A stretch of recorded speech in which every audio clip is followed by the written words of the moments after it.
कमल नयन दास जो कि नित्य गोपाल दास के शिष्य हैं, उन्होंने राम मंदिर में जिस तरीके से चंदा चोरी का भी जो आरोप चल रहा है या जिस तरीके से वहाँ पर चोरी हुई है, उस पर उन्होंने बड़ा बयान दिया। उन्होंने कहा कि जब जांच करने वाले खुद बेईमान हैं तो वो क्या जांच करेंगे। उन्होंने यहाँ तक कह दिया कि जो कभी साइकिल पर चलते थे आज बड़ी बड़ी गाड़ियों में घूम रहे हैं।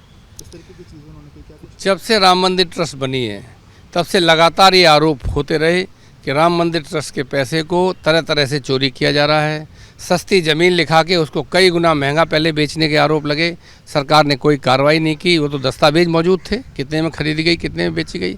अब पहले आरोप लगे तो पूरी भारतीय जनता पार्टी, पूरा उत्तर प्रदेश की सरकार, सारे लोग समाजवादी पार्टी के राष्ट्रीय अध्यक्ष जी को टारगेट कर रहे थे कि कैसे उन्होंने सवाल उठा दिया।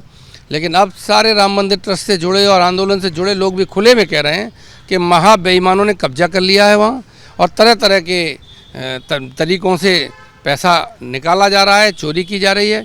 इस स्तर पे हमारे कहने के लिए कुछ नहीं है। अब केंद्र सरकार से लेके और जो बड़े बड़े पदों पे बैठे हैं उन्हें एग्जेम्पलरी कार्रवाई करनी चाहिए।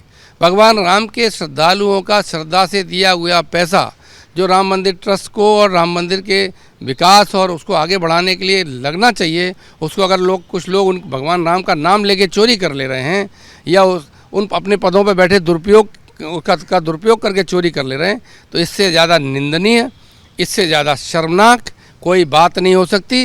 विशेष रूप से उनके लिए जो अपने आप को राम भक्त कहते आए हैं, जो राम भक्तों के राम की भक्ति के नाम पर राजनीति करते हैं, राम को आदर्श बताते रहे और राम मर्यादा पुरुषोत्तम राम के नाम पर इस तरह की चोरी डकैती कर रहे हैं। ब्रजभूषण शरण सिंह कह रहे हैं कि इस प्रकरण में बड़े बड़े नाम शामिल, अगर मैं सच बोलूँगा तो मुश्किल में आ जाऊँगा। सारे लोग यही कह रहे हैं, ब्रजभूषण शरण सिंह नहीं, जो ट्रस्ट से जुड़े लोग हैं, जो राजनीतिक लोग, सब अपने अपने तरीके से यही कह रहे हैं कि बड़ी चोरी हुई है, बड़े लोगों के संरक्षण में हुई है। और बड़ा लोग कौन है? बड़े लोग प्रदेश में योगी हैं, देश में प्रधानमंत्री मोदी हैं, अमित शाह हैं, यही बड़े लोग हैं। इन्हीं के अंडर में स्टेट और केंद्र की एजेंसियां हैं, यही इनकी हैसियत है। कोई सीसीटीवी का डिलीट करा दे, कोई कार्रवाई न करे पुलिस, किसकी चलेगी? योगी की, मोदी की, अमित शाह की। तो जो बड़े लोग कहा जा रहा है, मैं तो इन्हीं को समझता हूँ। अब कहीं और से पता लगेगा, इनसे भी कोई बड़ा है तो पता लगे। उत्तर प्रदेश राज्यपाल आनंदीबेन पटेल ने एक बड़ा फैसला लिया। उन्होंने जो भी मेडिकल और डेंटल कॉलेज है वहाँ पे धर्मांतरण रोकथाम सेल बनाने के लिए, मुझे लगता है कि राज्यपाल बड़ा फैसला नहीं ले सकती, सरकार फैसला ले सकती है। राज्यपाल की मोहर लगती है। अगर ऐसा कोई कानून बना है या कुछ नियम आया है तो जब वो सामने आएगा तो हम लोग उस पर रिएक्ट करेंगे। अभी हमारे को उसका कोई ड्राफ्ट वगैरह मिला नहीं है।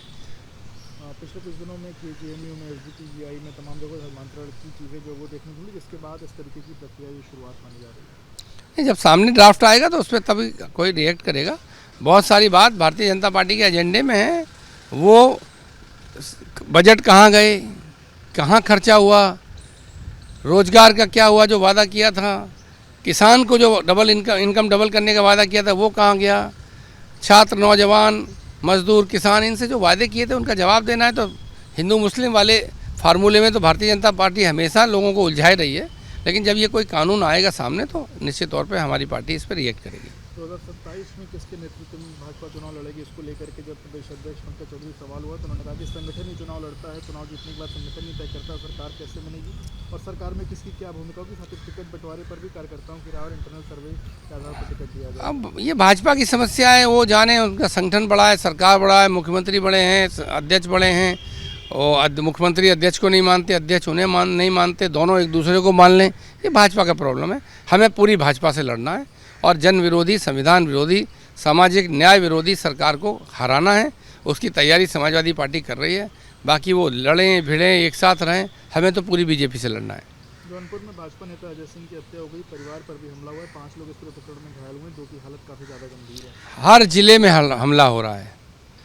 कानून उठा के मुख्यमंत्री जी और उनके आसपास के नज़दीकी लोगों ने जेब में रख लिया है। कानून लागू नहीं किया जाता। मैनेजमेंट के लिए कुछ निर्दोषों की हत्या की जाती है। कुछ छोटे अपराधी होते हैं या किसी केस में जो सहयोगियों में जिनका नाम आता है उनकी हत्या करके लॉ एंड ऑर्डर अच्छा दिखाने की कोशिश की जाती है। कानून पर कोई नियंत्रण नहीं है। मुख्यमंत्री जी के नज़दीकी लोगों के संरक्षण में पूरे प्रदेश में एक ऐसा गैंग विकसित हो गया है जो मन मर्जी कर रहा है। अगर अपराधियों को इतनी छूट न मिली होती तो राजधानी से लेके गाज़ियाबाद से लेके गाजीपुर और जौनपुर पूरे प्रदेश में इस तरह लगातार हत्याएं नहीं हो रही होती। और सरकार के 12 साल पर एनडीए की बैठक में कांग्रेस पर प्रधानमंत्री नरेंद्र मोदी बरसे। उन्होंने कहा कांग्रेस ने नाकामियों का कलंक हिंदुओं पर लगाया। उन्होंने हिंदू ग्रोथ रेट का जिक्र किया कि जो 1950-1980 के बीच में ग्रोथ रेट को हिंदू ग्रोथ रेट कहा जाता, बल्कि वो कांग्रेस ग्रोथ रेट थी। वो कांग्रेस कहें, हिंदू कहें, जो कहें, 12 साल की उपलब्धि पे उन्हें ये जवाब देना चाहिए कि कांग्रेस मुक्त और इंडिया अलायंस मुक्त भारत की बात कर रहे थे, कोशिश कर रहे थे, कह रहे थे। इसमें उन्होंने अमेरिका युक्त कैसे कर दिया, अमेरिका परस्त कैसे कर दिया। आज डीजल पेट्रोल का संकट है, आपके सामने ऑप्शन है, आप रशिया और ईरान से ले सकते थे लेकिन आप नहीं ले रहे क्योंकि अमेरिका की दादागिरी है, आपको निर्देश है, पड़ोसी मुल्क कोई आपका साथ नहीं दे रहा है, अंतर्राष्ट्रीय स्तर पर भारत की लगातार अपमानित किया जा रहा है। तो उनको ये उपलब्धियों में ये बताना चाहिए उन्हें देश को कहाँ के ले गए, रुपया कहाँ चला गया, डॉलर इतना ऊपर क्यों चला गया। ये प्रश्न हैं जो सरकार के थे। बाकी हिंदू मुस्लिम वो तो देश के लोग देख लेंगे। कांग्रेस भाजपा सपा कोई भी आएगी, इस देश के ही नागरिक उसमें सरकार में हैं, उन्हें बताना चाहिए वो देश को कहाँ ले गए 12 साल में। कल एनडीए की बैठक में ही एक जो तस्वीर निकल के सामने आई जिसमें वो संजय निषाद, ओम प्रकाश राजभर, अनुप्रिया पटेल, इन तमाम लोगों को अपने अगल बगल प्रधानमंत्री मोदी खड़ा किए हुए थे। तो ये जो तस्वीर से मैसेज है वो क्या आपकी पीडीए की कार्ड का कोई मैसेज पीएम देना चाहते हैं? नहीं, इस तस्वीर से पीडीए मजबूत होता है। जब संजय निषाद जी की शक्ल देखते हैं तो लोग कहते हैं कि उनके समाज के लोग कहते हैं कि हमसे आरक्षण का वादा किया था, वहाँ बगल में मुस्करा रहे हैं, आरक्षण नहीं दिला रहे। और दूसरे लोग जो खड़े हैं उनको देख के लोग कहते हैं ये सामाजिक न्याय समिति मांग रहे थे। तीसरे लोग कहते हैं पिछड़ों के आरक्षण में लूट हुई है, वहाँ पर अनुप्रिया पटेल जी खड़ी हैं। तो जो सामाजिक मुद्दे हैं और जिस समाज के लोगों का ये वोट लेने का दावा करते रहे या लोग ने जिनको समर्थन दिया, इन लोगों को मोदी जी और अमित शाह जी के बगल में खड़े होकर जब लोग देखते हैं तो वो ठगा हुआ महसूस करते हैं और ये मानते हैं कि इन सबको पीडीए का हक मारी करने के लिए बीजेपी ने अपने साथ रखा हुआ है। ये आपके पीडीए की कहीं ना कहीं कोई मजबूरी के कारण पीएम को ये करना पड़ रहा है? जनहित के मुद्दे भारतीय जनता पार्टी का एजेंडा नहीं रहे। 12 साल की सरकार में जो जनता से उन्होंने वादे किए थे वो कभी पूरे नहीं किए गए और वो लगातार लोगों को उलझाए रखना चाहते हैं। इन लोगों को भी पद की ज़्यादा दिलासा है, इसलिए ये खड़े हैं। मोदी जी ने खड़ा कर रहे हैं तो ये क्यों खड़े हैं अगर इनके समाज की बात नहीं की जा रही? तो मुद्दा भाजपा को सरकार में रहना है, सरकार में रहने के लिए जो भी कट पेस्ट करना है, उन्हें जनता के समस्याओं को सुलझाना नहीं है।